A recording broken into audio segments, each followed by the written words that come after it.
নমস্কার।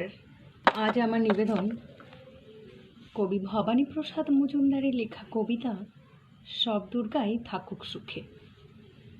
এক দুর্গা রিক্সা চালায় কোচবিহারের হাটে, এক দুর্গা 100 দিনের কাজে মাটি কাটে, এক দুর্গা রাস্তা বানায় পিজো পাথর ঢালে, এক দুর্গা রোজ চুনো মাছ ধরছে খালে বিলে, এক দুর্গা করছে মাঠে দিন মজুরের কাজ, এক দুর্গা খিদেই কাঁদে পায়নি খেতে আজ।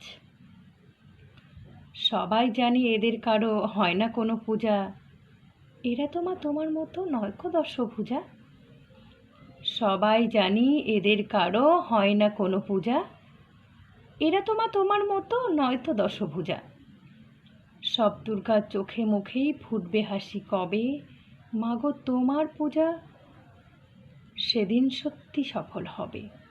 সব দুর্গার চোখে মুখে ফুটবে হাসি কবে, মাগো তোমার পূজা সেদিন সত্যি সফল হবে।